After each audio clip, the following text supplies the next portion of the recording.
இல்லை நாம் எப்படின்னா அரசியல் எனக்கு விஷ்ணு படத்தினுடைய தயாரிப்பாளர் நான் ஒரு காலகட்டங்களில் 1995 அந்த படம் வெளிவந்தது. ஸோ 1994 95 கிட்டத்தட்ட பார்த்திங்கன்னா அந்த படப்பிடிப்பு நடந்த காலகட்டங்களில் ஒரு வருஷத்துக்கு மேலே விஜயோட நெருங்கி பயணிச்சிருக்கிறேன் நான். விஜய் எப்படி சொல்கிறது, ரொம்ப சைலண்ட்டான பர்சனாலிட்டி, ரொம்ப யார்கிட்டையும் பேச மாட்டார், ரொம்ப யாரோடையும் இன்ட்ராக்ட் பண்ண மாட்டார், ஒரு சைலண்ட்டாகவே இருப்பார். அவர் வேலை உண்டு அப்படிங்கிற மாதிரி இருக்கக்கூடிய ஒரு நபராக இருப்பார். இதுதான் நான் பார்த்த வகையில். அதுக்கப்புறம் அடுத்தடுத்து விஜய் பற்றி நிறைய விஷயங்கள் தகவல்லாம் வரும்போது அதெல்லாம் கேட்கும்போது ஆச்சரியமான தகவல்லாம் நிறைய வந்துச்சு. பல பேரை இன்சல்ட் பண்ணுறது, திமிர்த்தனமாக நடந்துக்கிறது, ஒரு மாதிரி ஆட்டிடியூடாக நடந்துக்கிறது, இந்த மாதிரி பல விஷயங்கள் விஜய் பற்றின தகவல்கள் தொடர்ந்து வந்துட்டு தான் இருந்துச்சு. ஸோ இப்படி இருக்கிற சூழ்நிலையில் பார்த்தீங்கன்னா என்ன அனுபவத்தோடு இந்த அரசியல் ஆரம்பிச்சிருக்காருன்னு நமக்கு தெரில. ஸோ இது அவருடைய சினிமா கேரியரையும் முடிச்சு விட்டாலும் முடிச்சு விட்டுரும், அவருடைய அரசியல் கேரியரையும் முடிச்சு விட்டாலும் முடிச்சு விட்டுரும். இப்போ அனுபவம் இல்லாமல் இப்போ சினிமாவுக்கு திரும்பி போனார்னா சினிமாவில் பழைய உச்சத்தை அடைய முடியுமா, பழைய நிலைமைக்கு வர முடியுமா அப்படின்னு நமக்கு தெரியல. விஜயை பொறுத்த வரைக்கும் இன்றைக்கி ரொம்ப மூடப்பட்ட ஒரு மந்திரம் மாதிரி தான் இருக்குது. நீங்கள் அவங்க அப்பாவோட பேசுகிறதில்ல, அவங்க அம்மாவோட பேசுகிறதில்ல, பொண்டாட்டி கூட இல்லை, பிள்ளைங்க கூட இல்லை, யாருமே கூட இல்லாத ஒருத்தராக இன்றைக்கி விஜய் இருக்கிறார். ஒரு மனிதன் அப்படின்னா அவனுக்கு ஒரு கஷ்டமோ நஷ்டமோ சந்தோஷமோ எல்லாத்துலேயும் கூட இருக்கிறது யார் அப்படின்னா உங்களுக்கு முதல்ல அம்மா அப்பா தான், அப்புறம் பொண்டாட்டி பிள்ளைங்க தான். இவங்க எல்லாமே கூட இல்லை, தனியாக விஜய் இருக்கிறார். அந்த நீலாங்கரை பங்களாவில் தனியாக இருக்கிறாரு. விஜய்க்கு ஆபத்து. இந்த மாதிரியான மைண்ட் செட் இருக்குது பார்த்தீங்களா, டோட்டலாக பார்த்தீங்கன்னா கிளாமராக எடுத்தாகணும், டோட்டலாக பார்த்தீங்கன்னா ஒரு ஏ சர்டிஃபிகேட் படமாக எடுத்தாகணும். அப்போ தான் ஆடியன்ஸ்கிட்ட நம்ம ரீச் பண்ண வைக்க முடியும் நம்ம பையனை அப்படின்னு சொல்லிட்டு பம்பாய் சிட்டி, சுக்கா ரொட்டி, அந்த மாதிரி பாட்டு, அப்புறம் பார்த்தீங்கன்னா மாமியாருக்கு சோப் போடுற அந்த காட்சிகள், இதெல்லாம் வச்சு ரொம்ப வல்கராக, கிட்டத்தட்ட ரசிகன் படம் அந்த காலத்தில் தியேட்டர் ஓடும்போது அந்த படம் ஒரு ஏ சர்டிஃபிகேட் படம் அப்படிங்கிற மாதிரி எல்லாருமே பார்த்தாங்க. கிட்டத்தட்ட பார்த்தீங்கன்னா ஒரு காலேஜ் ஸ்டூடெண்ட்ஸ் இருப்பாங்கல்ல, யங்ஸ்டர்ஸ், அவங்க போய் அந்த படத்தை பெரியதளவில் விரும்பி பார்த்தாங்க. ஸோ அது விஜய்க்கு ஒரு அடுத்த தளத்துக்கு கொண்டு போச்சு. 50க்கும் மேற்பட்ட உலக நாடுகளில் 100 கோடிக்கும் அதிகமான ஆகாயம் தமிழ் பார்வையாளர்களுக்கு பேரன்பும் திருநன்றியும். ஆகாயம் நேயர்களுக்கு வணக்கம். ஆஸ்கார் மூவிஸ் ப்ரொடியூசர் மற்றும் திரை விமர்சகர் திரு பாலாஜி பிரபு அவர்கள் நம்ம கூட இருக்காங்க. தமிழ் சினிமாவினுடைய மிக முக்கியமான நட்சத்திரம் திரு விஜய் அவர்களுடைய கெரியர் குறித்து நம்ம பேச போகிறோம். வணக்கம் சார். வணக்கம் சார். இந்த படத்தை விஜய் ரசிகர்கள் மட்டும் இல்லாமல் ஒட்டுமொத்த சினிமா ரசிகர்களுமே தூக்கி கொண்டாடினாங்க. ஜனநாயகன் பொறுத்த வரைக்கும் அது ஒரு கிராண்டியராக எல்லாருமே செலிப்ரேட் பண்ண காத்திருந்தாங்க. அந்த வகையில் வினோத் அவர்களுடைய பிறந்த நாளைக்கு ஒரு சின்ன கிளிம்ஸ் வருது, உடனடியாக வைரல் ஆச்சு. ஆனால் இன்றைக்கி சிச்சுவேஷனில் திரும்ப ஜனநாயகன் பற்றி பேச முடியாத ஒரு சங்கட்டமான சூழ்நிலையில் ரசிகர்களே தள்ளப்பட்டிருக்காங்கல்ல சார். இது நீங்கள் எப்படி பார்க்குறீங்க? இது தேவையில்லாமல் அவர் மேலே அவரை இழுத்து போட்டுக்கிட்ட ஒரு பாரம் அப்படி எடுத்துக்கலாமா? இல்லை, நாம் எப்படின்னா அரசியல் எனக்கு விஷ்ணு படத்தினுடைய தயாரிப்பாளர் நான் ஒரு காலகட்டங்களில் 1995 அந்த படம் வெளிவந்தது. ஸோ 1994 95 கிட்டத்தட்ட பார்த்திங்கன்னா அந்த படப்பிடிப்பு நடந்த காலகட்டங்களில் ஒரு வருஷத்துக்கு மேலே விஜயோட நெருங்கி பயணிச்சிருக்கிறேன் நான். விஜய் எப்படி சொல்கிறது, ரொம்ப சைலண்ட்டான பர்சனாலிட்டி, ரொம்ப யார்கிட்டையும் பேச மாட்டார், ரொம்ப யாரோடையும் இன்ட்ராக்ட் பண்ண மாட்டார், ஒரு சைலண்ட்டாகவே இருப்பார். அவர் வேலை உண்டு அப்படிங்கிற மாதிரி இருக்கக்கூடிய ஒரு நபராக இருப்பார்.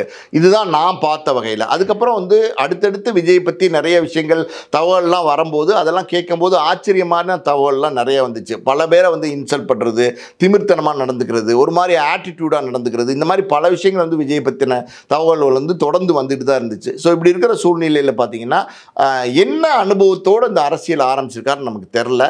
ஸோ இது அவருடைய சினிமா கேரியரையும் முடிச்சு விட்டாலும் முடிச்சு விட்டுரும், அவருடைய அரசியல் கேரியரையும் முடிச்சு விட்டாலும் முடிச்சு விட்டுரும். இது என்ன வேணாலும் நடக்கும். கேட்டால் அந்த வால்னு சொல்லுவாங்கள்ல, பூனை மதில் மேலே நிற்கிது, அது சரியாக எந்த பக்கம் பயணிக்கிறதுன்னு தெரியாமல் அங்கேயே நின்றுக்கிட்டு இருந்துச்சுன்னா சினிமா வாழ்க்கையும் முடிஞ்சிடும், அரசியல் வாழ்க்கையும் முடிஞ்சிடும். கிட்டத்தட்ட பாருங்களேன், இந்த கரூர் சம்பவத்துக்கு அப்புறம் பார்த்தீங்கன்னா தாவைக்கா மேலே ஒரு பெரிய ஒரு ரிமார்க், அதாவது பிளாக் ரிமார்க் வந்துருச்சு. இப்போ நீங்கள் இந்த கட்சி ஆட்சிக்கு வந்தாலும் சரி, நீங்கள் எதிர்கட்சியாக இருந்தாலும் சரி, நீங்கள் தொடர்ந்து அரசியல் பண்ணாலும் சரி பண்ணாட்டாலும் சரி, இந்த ஹிஸ்ட்ரி இருக்குது பார்த்தீங்களா, அதாவது இந்த சம்பவம் இருக்குது பார்த்தீங்களா, இது தாவைக்காக்கு எந்த காலத்துலேயுமே ஒரு பிளாக் மார்க் தான். என்னைக்கு கிட்டத்தட்ட ஒரு 50 வருஷம் கழிச்சு நீங்கள் பேசினா கூட இந்த மாதிரி ஒரு கட்சி, இந்த கட்சியில் இந்த மாதிரி ஒரு பரப்புரைக்கு போன இடத்துல 41 பேர் இறந்துட்டாங்க அப்படிங்கிறத பேசத்தான் செய்வாங்க. ஸோ இது ஒரு கருப்பு, எப்படி சொல்கிறது, கருப்பு வடுவை தாவேக்காக்கு ஏற்படுத்தி கொடுத்துருச்சு. அதெல்லாம் காரணம் என்னென்னா அவருடைய அனுபவ பற்றாக்குறை தான். மறுபடியும் சொல்கிறது என்னென்னா அனுபவம் இல்லாமல் வந்தது தப்பு.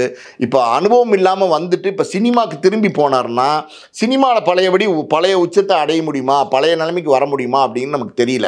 இப்போ விஜய் வந்து 41 பேர் இறப்புக்கு காரணமாயிட்டார். இதுதான் உண்மை.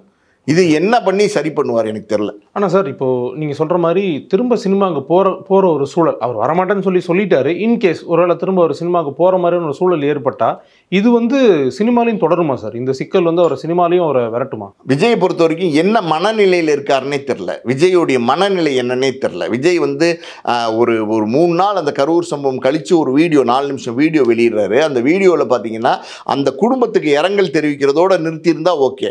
அது இல்லாமல் அந்த வீடியோவில் போய் ஒரு சீஃப் மினிஸ்டருக்கு சேலஞ்ச் பண்ணுற மாதிரியாலாம் பேசி வச்சிருக்கிறார். புரியுது உங்களுக்கு? ஸோ அவரோட மனநிலை என்னவா இருக்குது? இந்த சம்பவம் வந்து அவரை வந்து சரியாக கொண்டு போகிறதுக்கு இது ஒரு பாடமாக, இது ஒரு அனுபவமாக எடுத்துகிட்டு பயணிக்க போகிறாரா, இல்லை வந்து இதெல்லாம் நடந்தாலும் நான் பார்ப்பேன் என்னடா நடக்கும் அப்படிங்கிற மாதிரி வேறு மாதிரி திமிர்த்தனமாக அவர் வந்து அடுத்தடுத்த கட்டங்களை செய்ய போகிறாரா, அடுத்தடுத்த நடவடிக்கைகள் அப்படி இருக்க போதா அப்படின்றது நமக்கு தெரில. விஜய் என்ன மனசில் நினைக்கிறாருன்னே தெரில சார். விஜயை பொறுத்த வரைக்கும் இன்றைக்கி வந்து ரொம்ப மூடப்பட்ட ஒரு மந்திரம் மாதிரி தான் இருக்குது. நீங்கள் அவங்க அப்பாவோட பேசுறதில்ல, அவங்க அம்மாவோட பேசுறதில்ல, பொண்டாட்டி கூட இல்லை, பிள்ளைங்க கூட இல்லை, யாருமே கூட இல்லாத ஒருத்தராக இன்னைக்கு வந்து விஜய் இருக்கிறார்.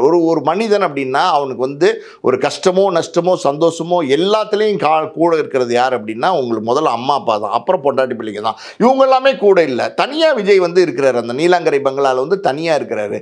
ஸோ என்ன மனநிலை தான் எனக்கு புரியல. என்ன மனநிலை இந்த 33 வருஷத்தில் விஜய் இன்னைக்கு இருக்கிற அந்த சூழ்நிலையில் அவரோட மனநிலை என்னவா இருக்குது அப்படிங்கிறத நம்மளால் கண்டுபிடிக்க முடியல. ஏன் அப்படி வந்து தனித்து செயல்படுறாரு? ஏன் வந்து யாரையும் வந்து கூட வச்சுக்க மாட்டேங்கிறாரு? ஏன் வந்து நல்ல ஆட்களை வந்து துணைக்கு வச்சுக்க மாட்டேங்கிறாரு? ஏன் வந்து ஆபத்து பாதைன்னு தெரிஞ்சே அதுக்குள்ளே போகிறாரு? இதெல்லாம் நமக்கு புரியல. ஸோ இது வந்து விஜய்க்கு ரொம்ப ஆபத்து. இது உண்மையாலுமே வந்து விஜய்க்கு வந்து ஆபத்து. இந்த மாதிரியான இந்த மைண்ட் செட் இருக்குது பார்த்தீங்களா, அதை வந்து மாற்றி இது வந்து இதை வந்து எல்லாரோடையும் சேர்ந்து புரிஞ்சு பல பேருடைய அனுபவங்களை நீங்கள் வாங்கி நீங்கள் உள்கொண்டு நீங்கள் வந்து செயல்பட்டால் உங்களுக்கு அது நல்லது. ஆனால் விஜய் வந்து தனித்து செயல்படுறாரு. அவருடைய மனநிலை என்னன்னே இப்போ எனக்கு புரியல சார். தமிழ் சினிமாவினுடைய நம்பிக்கை நட்சத்திரங்களாக நம்ம ஒரு லிஸ்ட்டு போட்டோம் அப்படின்னா அதில் விஜய் அவர்களை தவிர்க்கவே முடியாது. திரு பாலச்சந்தர் அவர்கள் விஜய் தான் கடைசி சூப்பர் ஸ்டாராக இருப்பார் அப்படின்னு சொன்னாங்க. அண்ட் இன்றைக்கி அவருடைய மாஸ் என்ன, அவருடைய ஃபேன் பேஸ் என்ன, இந்தியா முழுக்க அவருக்கு எவ்வளோ ஃபேன்ஸ் இருக்காங்கன்னு எல்லாருக்குமே தெரியும். சுறாக்கு அப்புறம் சார் ஒரு பெரிய வீழ்ச்சி சுறா அந்த பீரியடில். அப்புறம் திரும்ப துப்பாக்கி வந்து அவருக்கு ஒரு பெரிய கை கொடுக்குது. இன்றைக்கி வந்து one of the highest paid ஆக்டர்ஸில் இருக்கார்ல சார். விஜய் அவர்களுடைய சம்பளம் உயர்ந்த அந்த ட்ரெண்டை நீங்கள் எப்படி பார்க்குறீங்க? விஜயோடைய சம்பளம் உயர்ந்த ட்ரெண்டை நம்ம எப்படி பார்க்குறோம் அப்படின்னு டிஸ்கஸ் பண்ணுறதுக்கு முன்னாடி விஜய் எப்படி சினிமாவுக்கு வந்தார் அப்படிங்கிறத முதல்ல பார்க்கணும். முதல்ல பார்த்தீங்கன்னா விஜயை வந்து அவங்க அப்பா தான் அறிமுகப்படுத்துகிறார். நாளைய தீர்ப்பு அப்படிங்கிற படத்தில் அறிமுகப்படுத்துகிறாரு. பெரிய அதாவது வந்து டோட்டல் ஃப்ளாப், டிசாஸ்டர். அந்த படம் ஓடவே இல்லை. இமீடியட்டாக என்ன பண்ணுறது, அதாவது எஸ்.ஏ. சந்திரசேகர் சாருக்கு அந்த படத்தில் கிட்டத்தட்ட பார்த்தீங்கன்னா 70-75 லட்ச ரூபா லாஸ். அந்த காலகட்டங்களில் 30-33 வருஷத்துக்கு முன்னாடி 75 லட்ச ரூபா லாஸு. அதுக்கப்புறம் பார்த்தீங்கன்னா என்ன பண்ணுறதுன்னு தெரியாமல் வந்து விஜயகாந்த் சார்கிட்ட போய் கேட்குறாரு, எனக்கு ஒரு தேதி கொடுங்க, என்னோட பையனோட ஒரு கேமியோ மாதிரி பண்ணி கொடுங்க அப்படின்னு கேட்டோன்னே விஜயகாந்த் சார் வந்து பெருந்தன்மையோடு வந்து அந்த படத்தில் நடித்து கொடுக்குறாரு. அதாவது செந்தூர பாட்டிங்கிற படம் நடித்து கொடுக்குறாரு. அந்த படத்தில் பொறுத்த வரைக்கும் விஜயகாந்த் வந்து உட்காந்துருப்பார். சண்டை காட்சின்னு வச்சுக்கோங்களேன், விஜயகாந்த் வந்து உட்காந்துருப்பார். ஒரு ஃபைட் சீக்வன்ஸோடைய லீடு வருதுன்னா விஜயகாந்த் வந்து கோவமாக எந்திரிப்பார் சீட்டை விட்டு. ஆனால் விஜய் வந்து பக்கத்தில் தோளில் கை வச்சானே, நீங்கள் உட்காரண்ணே, இதுக்கெல்லாம் நீங்கள் வரக்கூடாதுண்ணே, செந்தூர பாண்டி தம்பி எதுக்குன்னே இருக்கேன், செந்தூர பாண்டி தம்பி எதுக்குன்னே இருக்கேன் அப்படின்னு சொல்லிட்டு விஜய் வந்து அந்த ஃபைட்லாம் பண்ணுவார். விஜய் வந்து டான்ஸ் பண்ணுவார். விஜய் எல்லாம் பண்ணுறதுக்கு விஜயகாந்த் உட்காந்துட்டு அனுமதிச்சார். அதுதான் அவருடைய கேரியர்லேயே வந்து ஒரு பெரிய டேர்னிங் பாயிண்ட்டாக அமைஞ்சிச்சு. அந்த படம் வந்து விஜயகாந்த் இருந்ததுனால அது பட்டி தொட்டியெல்லாம் ரீச் ஆச்சு. அந்த படம் வந்து விஜய்க்கு ஒரு வெற்றி படமாக அமைஞ்சிச்சு. அந்த படத்தில் விஜய் தான் ஹீரோ, ஆனால் விஜயகாந்த் பண்ண ஹெல்ப்பால் அந்த படம் வெற்றி படமாக அமைஞ்சிச்சு. அடுத்து என்ன பண்ணலாம் அப்படின்னும் போது ரசிகன் ஒரு படம் எடுக்கிறாங்க. அந்த ரசிகன்ற படத்தை வந்து டோட்டலாக பார்த்தீங்கன்னா கிளாமராக எடுத்தாகணும், டோட்டலாக பார்த்தீங்கன்னா ஒரு ஏ சர்டிஃபிகேட் படமாக எடுத்தாகணும். அப்போ தான் வந்து ஆடியன்ஸ்கிட்ட வந்து நம்ம ரீச் பண்ண வைக்க முடியும் நம்ம பையனை அப்படின்னு சொல்லிட்டு பம்பாய் சிட்டி, சுக்கா ரொட்டி, அந்த மாதிரி பாட்டு, அப்புறம் பார்த்தீங்கன்னா வந்து மாமியாருக்கு சோப் போடுற அந்த காட்சிகள், இதெல்லாம் வச்சு ரொம்ப வல்கராக கிட்டத்தட்ட ரசிகன் படம் அந்த காலத்தில் தியேட்டர் ஓடும்போது அந்த படம் வந்து ஒரு ஏ சர்டிஃபிகேட் படம் அப்படிங்கிற மாதிரி எல்லாருமே பார்த்தாங்க. கிட்டத்தட்ட பார்த்தீங்கன்னா ஒரு காலேஜ் ஸ்டூடெண்ட்ஸ் இருப்பாங்கள்ல, யங்ஸ்டர்ஸ், அவங்க வந்து போய் அந்த படத்தை பெரியதளவில் விரும்பி பார்த்தாங்க. ஸோ அது விஜய் வந்து ஒரு அடுத்த தளத்துக்கு கொண்டு போச்சு. ஆனால் அந்த படம் வந்து ஒரு பெரிய குவாலிட்டியான படம் கிடையாது, ஒரு மட்டமான படம்னு தான் சொல்லலாம் ரசிகன் படத்தை பொறுத்த வரைக்கும். அந்த படம் வெளியான காலகட்டங்களில் ஒரு பிரபல வார தேர்தலில் பார்த்தீங்கன்னா விமர்சனம் பண்ணாங்க விஜயை பற்றி. அதாவது இதெல்லாம் ஒரு மூஞ்சியா அப்படிங்கிற மாதிரி ஒரு விமர்சனம் பண்ணாங்க. அதையும் தாண்டி வந்து தேவா நடித்தார். தேவாக்கு அப்புறம் விஷ்ணு நடித்தார். அப்புறம் வந்து சந்திரலேகா, ராஜாவின் பார்வையிலே, வசந்த வாசல் அப்படின்னு அடுத்தடுத்து கோயம்புத்தூர் மாப்பிள்ளை, ஒன்ஸ் மோர் இந்த மாதிரி படங்கள் வந்துட்டு இருக்கிற காலத்தில் முதல்ல வந்து விஜய்க்கு ஒரு பெரிய அடையாளத்தையும் வெளிச்சத்தையும் கொடுத்தது வந்து பூவே உனக்கா. பூவே உனக்கா வந்ததுக்கப்புறம் பார்த்தீங்கன்னா விஜயை வந்து எல்லாருமே நோட்டீஸ் பண்ண ஆரம்பித்தாங்க. விஜய்னு ஒரு நடிகர், அவர் நல்லாவும் நடிப்பார் அப்படிங்கிற பேரை வந்து பூவே உனக்கா வந்து விஜய் கொடுத்துச்சு. அதுக்கப்புறம் இமீடியட்டாக வந்து காதலுக்கு மரியாதை அந்த படம் வந்து விஜயினுடைய கேரியரில் மிகப்பெரிய ஒரு பெரிய பிளாக் பஸ்டர் படம். அதாவது வந்து ஒரு லவ் சப்ஜெக்ட்டு. அந்த காலகட்டத்தில் ரொம்ப யங்கான ஒரு ஏஜில் தான் விஜய் இருப்பார். ஷாலினி விஜய் பேர் அது வந்து பெரிய லெவலில் பேசப்பட்டது. பாடல்கள்லாம் மிகப்பெரிய ஹிட் ஆனதுனால அந்த படம் வந்து ஒரு ட்ரெண்ட் செட்டிங் படமாக விஜய்க்கு அமைஞ்சிச்சு. ஒரு பெஞ்ச் மார்க் படமாக வந்து விஜய்க்கு அமைஞ்சிச்சு. அதுக்கப்புறம் விஜய் வந்து ஆக்ஷன் ஹீரோவாக மாறுறாரு. அதாவது வந்து திருமலையில் வந்து ஆக்ஷன் ஹீரோவாக கன்வெர்ட் ஆகிறாரு. திருமலைக்கு அப்புறம் பார்த்தீங்கன்னா திருப்பாச்சி, கில்லி இந்த மாதிரி நிறைய படங்கள் தொடர்ந்து நடிச்சுட்டே இருக்கும்போது 1-2 படங்கள் தோழி படங்கள் வருது. அதாவது வந்து ஆதிங்கிற மாதிரி ஒரு படம் வந்துச்சு. அதுக்கப்புறம் என்றென்றும் காதல்னு ஒரு படம் வந்துச்சு. அப்புறம் நிலாவேவான்னு ஒரு படம் வந்துச்சு. சுறான்னு ஒரு படம் வந்துச்சு. இதெல்லாம் வந்து பார்த்தீங்கன்னா விஜய்க்கு ஒரு பெரிய செட்பேக் ஆச்சு. அதுக்கப்புறம் மறுபடியும் வந்து துப்பாக்கி படம் வந்து மறுபடியும் விஜயை தூக்கி நிறுத்துச்சு. துப்பாக்கி படம் வந்ததுக்கப்புறம் அவர் விஜய் வந்து ஒரு எப்படி சொல்கிறது, அந்த படம் வந்து நல்ல படம். அதாவது வந்து ஒரு த்ரில்லிங்காக ரொம்ப இன்ட்ரெஸ்டிங்கான படமாக இருக்கும். அதோட மேக்கிங்லாம் ரொம்ப டிஃப்ரெண்ட்டாக இருக்கும். அதில் விஜய் நடித்ததுக்கப்புறம் ஒரு ஸ்டைலிஷ் ஹீரோ அப்படிங்கிற மாதிரி ஒரு நேம் வந்து விஜய் கிடச்சிச்சு. அதுக்கப்புறம் கத்தி, அதுக்கப்புறம் நிறைய படம் அட்லியோட சேர்ந்து நிறைய படம் ஒர்க் பண்ணார். அப்புறம் லோகேஷ் கனகராஜோட ஒர்க் பண்ணார். இப்படி படிப்படியாக விஜய் வந்து மார்க்கெட் வந்து வளர்ந்துருச்சு. உண்மையாலுமே வந்து விஜய் வந்து ஆர்கானிக்காக ஒரு க்ரோத் தான். விஜயோட படங்கள் வந்து எல்லாமே வந்து இன்றைக்கி மிகப்பெரிய வியாபாரமாகிறதுக்கு காரணம் என்னென்னா விஜய்க்கு அந்தளவுக்கு ஒரு பெரிய மார்க்கெட் இருக்குது. இப்போ சமீபத்தில் இதுக்கு முன்னாடி கடைசியாக வந்த படம் கோட் இருக்குது பார்த்தீங்களா, அது ரொம்ப சுமாரான படம். அதாவது வந்து ஆடியன்ஸ் பார்த்துட்டு ஒன்றுமே இல்லை இந்த படத்தில், நல்லாவே இல்லை அப்படின்னு சொன்னாங்க. ஆனால் அந்த படம் கூட ஒரு பெரிய கலெக்ஷனை கொடுத்துருச்சு. அதாவது எதிர்பார்க்காத கலெக்ஷனை கொடுத்துருச்சு. ஸோ விஜயை பொறுத்த வரைக்கும் அது சுமாரான படமாக இருந்தால் கூட அந்த படம் ஒரு வெற்றி படமாக மாறிடும். அப்படி ஒரு இடத்துல வந்து விஜய் இன்னைக்கு இருக்கார். அதில் ஒன்றும் சந்தேகம் இல்லை. சூப்பர் ஸ்டார் அப்படின்னா ரஜினி தான். ஆனால் சூப்பர் ஸ்டாருக்கு ஈக்குவலாக விஜய் இருக்காருங்கிறதுல எந்த மாற்று கருத்தும் கிடையாது. சார், இவருடைய சம்பளத்தை பற்றி பார்க்கும்போது நிறைய பேர் என்ன சொல்கிறாங்க அப்படின்னா, ஒரு டைம் வரைக்கும் மெர்சல் இல்லை அதுக்கு முன்னாடி வரைக்கும் வந்து ரொம்ப நார்மலான சம்பளம் இன்க்ரீஸ் ஆகும்போது ப்ரொபோஷனல் இல்லாமல் பயங்கரமாக இன்க்ரீஸ் ஆகிடுச்சு ஒரே டைமில் அப்படிங்கிறாங்கல்ல. இந்த கருத்து உண்மையா சார்? திடீர்னு வந்து டபுள் மடங்கு ட்ரிபிள் மடங்கு சேலரி போயிடுச்சு, அவருடைய மார்க்கெட்டு அந்தளவுக்கு உயர்ந்துருச்சு அப்படின்றாங்கல்ல. இல்லை, நீங்கள் சொல்கிறது நியாயமான விஷயம். அது என்ன அப்படின்னா, ஒரு 30 கோடி 40 கோடி அந்த லெவலில் வாங்கிட்டு இருந்த விஜய் திடீர்னு பார்த்தீங்கன்னா 100 கோடியாக மாற்றினார். 100 150 மாறிச்சு. இன்றைக்கி பார்த்தீங்கன்னா 275 கோடி ரூபா வாங்குறாருன்னு சொல்கிறாங்க. தமிழ் இண்டஸ்ட்ரியிலேயே ஹையஸ்ட் பெய்டு ஸ்டார் யாருன்னா விஜய் தான். அந்த அளவுக்கு ஒரு சம்பளம் வேறு யாருக்குமே இது வரைக்கும் கொடுக்கப்படல. அந்த அளவுக்கு விஜயோட படங்கள் அதை தாண்டி ஒரு வியாபாரமும் நடக்குது. அந்த அளவுக்கு வந்து விஜய் நான் சொன்ன மாதிரி ஒரு சுமாரான படமாக இருந்தால் கூட அது தியேட்டரில் மிகப்பெரிய வெற்றி படமாக மாறிடுது. ஒரு பெரிய கலெக்ஷனை கொடுத்துருது. அதனால் விஜய்க்கு வந்து அவர் கேட்குற சம்பளத்தை கொடுக்கறதுக்கு எல்லாருமே தயாரிப்பாளர்கள் ரெடியாக இருந்தாங்க. ஆனால் தமிழ் திரைப்பட தயாரிப்பாளர்கள் அந்த சம்பளம் கொடுக்குறாங்களா அப்படின்னா அந்த சம்பளம் கொடுக்கல. அதெல்லாம் வெளி மாநிலங்கள்லேருந்து நிறைய பேர் வராங்க. அதாவது வந்து இப்போ சமீபத்தில் பார்த்தீங்கன்னா நம்ம இப்போ ஜனநாயகன் படம் கூட பார்த்தீங்கன்னா கேவிஎன் ப்ரொடக்ஷன்ஸ் தான் எடுக்கிறாங்க. ஸோ வெளி மாநிலத்திலேருந்து வரவங்க. இதுக்கு முன்னாடி பார்த்தீங்கன்னா வாரிசு படம், அதுக்கும் ஒரு பெரிய சம்பளம் கொடுத்துருந்தாங்க. அது வந்து வெளி மாநிலத்திலேருந்து ஒரு தயாரிப்பாளர் தான் தில்ராஜ் கொடுத்தாரு. ஸோ தமிழ் தயாரிப்பாளர்கள் யாராவது இவ்வளோ பெரிய சம்பளம் கொடுக்குறாங்களா அப்படின்னா இவ்வளோ பெரிய சம்பளம் கொடுக்கறதுக்கு யோசிக்கிறாங்க, தயங்குறாங்க. ஆனால் வெளி மாநிலத்திலேருந்து வேற தயாரிப்பாளர் வந்து விஜய்க்கு அந்த சம்பளத்தை கொடுக்குறாங்க. விஜயுமே பார்த்தீங்கன்னா பெரிய சம்பளம் கிடைக்குது, நம்ம கேட்குற சம்பளம் வந்து வெளி தயாரிப்பாளர், அதாவது வெளி மாநிலத்தில் இருக்கிற தயாரிப்பாளர்கள் கொடுக்குறாங்க அப்படிங்கிறதுனால அவங்களுக்கு தான் தேதி முன்னுரிமை கொடுக்குறாரு. ஸோ வந்து விஜய்க்கு கொடுக்கப்படுற சம்பளம் எல்லாம் உண்மை தான். விஜய்க்கு இன்னைக்கு பெரிய மார்க்கெட் இருக்குங்கிறது உண்மை. விஜய் பெரிய சம்பளம் வாங்குறாரு உண்மை. விஜய்க்கு பெரிய வியாபாரம் இருக்குங்கிறது உண்மை. விஜய்க்கு பெரிய ஓப்பனிங் இருக்குங்கிறது உண்மை. விஜயோட சுமாரான படமாக இருந்தால் கூட பெரிய கலெக்ஷன் பண்ணுறது உண்மை.